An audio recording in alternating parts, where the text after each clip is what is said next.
You don't start your career in Delta.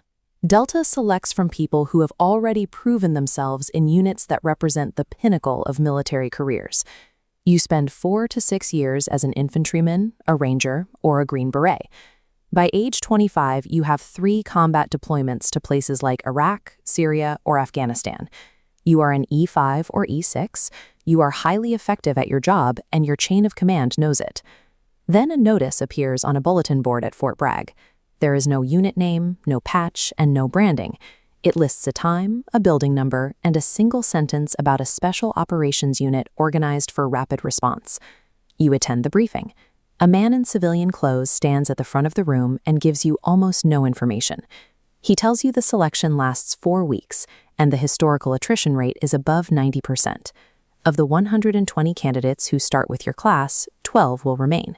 He does not tell you what the unit actually does. He does not tell you where you will deploy, what weapons you will carry, or who you will work for. You show up anyway, volunteering to vanish into a command structure that officially does not exist.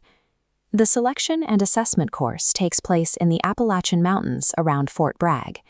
You carry a 45-pound pack across mountainous terrain for distances that increase daily, from 18 miles to 25, and finally to a 40-mile solo land navigation course. They give you no defined route and no time limit.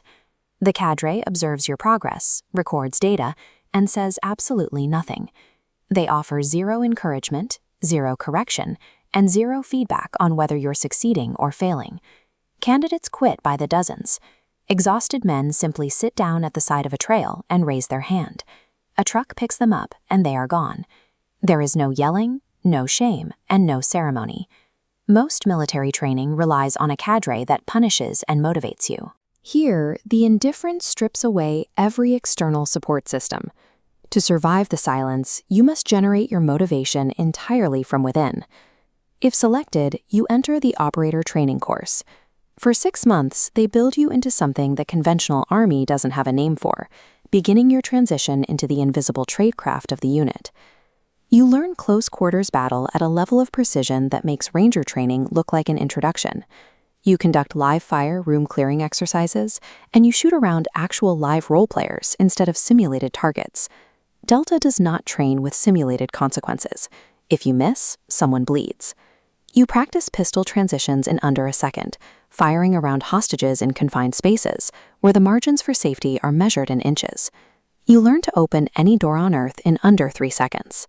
You master mechanical techniques, ballistic and explosive charges, and thermal breaching tools to move through a structure so violently the occupants cannot process what is happening before it's over. The curriculum then pushes into advanced espionage.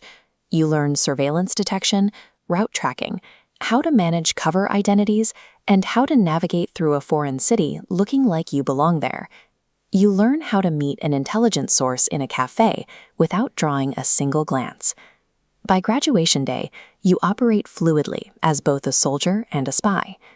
You are assigned to an assault troop, and the operational tempo hits you immediately. You fly in an MH-60 Blackhawk with no lights at midnight. You detonate a door off its hinges, secure a high-value target, and move from breach to clearance in exactly 90 seconds. After hundreds of direct action raids, the most experienced operators are moved to a reconnaissance troop. Recce teams don't kick in doors. They watch objectives that the assault troops will hit weeks later. You operate in 2 or 4-man teams, deep in denied territory. You sit in a hole dug with an entrenching tool, concealed by local vegetation. You stay there for 72 hours straight, silently logging every vehicle plate and pattern of life 300 meters from a target compound. You do not move, and you do not speak above a whisper. Assault work requires violent speed, but reconnaissance demands the absolute discipline to stay completely still when your entire body is screaming to move.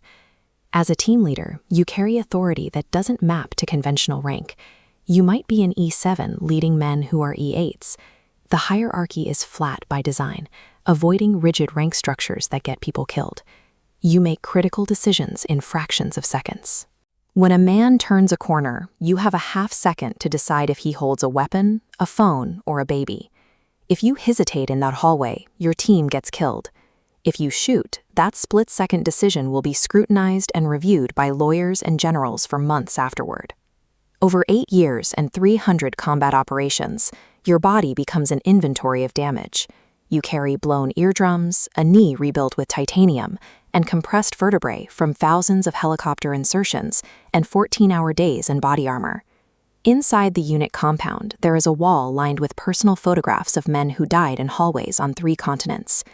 These are brothers whose wives call you when something breaks in the house, because you are the only person they trust who understands this life. You walk past those photographs every morning and you know every name. True leadership here means silently carrying the accumulated loss of those men while maintaining absolute calm on the radio when a breach goes wrong. You retire after 15 or 20 years. The exit is entirely quiet. There is no press release, parade, or mention in any official record of what you did. Your service document states you worked a generic desk job for the Department of the Army. You try existing in civilian life. You sit in traffic, you attend a school play, you stand in line at the grocery store, listening to a man in front of you argue aggressively over a coupon. While he argues, you think about the last compound you hit. You think about the man behind a door who tried to kill you. You remember shooting him twice in the chest, stepping over his body and moving directly into the next room to clear it. Sobering. You stand in the grocery store and realize you cannot reconcile these two realities. The culture of silence that kept you alive downrange now leaves you completely incapable of explaining your life to anyone who wasn't there. Right now at Fort Bragg, a 26-year-old sergeant in the Ranger Regiment reads a recruitment notice. He has 4 combat deployments, a Ranger tab, and a Purple Heart he doesn't talk about. He remembers the quiet, bearded men in civilian clothes who showed up on his base, executed a raid, and vanished 48 hours later. He wants to be one of them. He does not know about the 300 night raids, the rebuilt knees, or the profound loneliness of carrying secrets you can never share. He only knows the date to show up for selection. He walks toward the hardest thing he can find to see if he is good enough.